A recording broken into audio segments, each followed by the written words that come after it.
तर आज ना आम्ही आमच्या एका रिलेटिव्हकडे गेलो होतो. मी, माझी आजी आणि माझी आई, आम्ही तिघी गेलो होतो तिथे. सो घर म्हणजे लाईक आम्ही आधी ऑटो बघितला, बट ऑटो काही आम्हाला मिळाला नाही. सो घर जास्त दूर नव्हतं, सो आम्ही चालतच निघालेलो. होतं जवळपास 1.5 किलोमीटर वगैरे. आम्ही चालतच निघालेलो. मग एकाची लिफ्ट मागून आम्ही आमच्या आजीला बसवून दिलं. आम्हाला वाटलं तिला जास्त चालणं होणार नाही, सो ती गेली आणि एका स्टॉपवर आम्ही सांगितलेलं तिथे तिथे बाबा तिला थांबवून द्याल, तर ठीक आहे. मग आम्ही पोहोचलेलो चालत चालत तिथपर्यंत. आमची आजी आमची वाट बघत होती तिथे.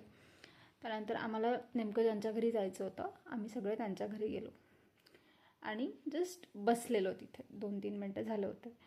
माझ्या तोंडातून निघालं की मला ना भूक लागली. सकाळी मी तेवढं खाल्लं नव्हतं आणि चालल्यामुळे वगैरे मला भूक लागलेली, असं माझ्या तोंडातून निघालं. माझी आजी लगेच उठली, त्या रिलेटिव्हच्या घरी आतमध्ये गेली हळूहळू आणि त्यांना म्हणते, ए बाई, आपल्या घरी थोडंसं जेवण आहे का?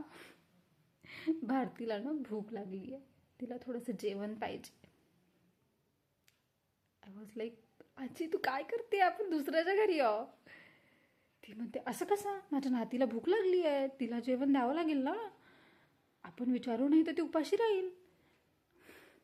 आणि मी उपाशी राहू नये म्हणून ती त्यांच्या घरात हळूहळू जाऊन त्यांना विचारते की थोडंसं जेवण आहे का, सकाळच्या 2 पोळ्या आहे का. अशी गोंडच आहे माझी आजी.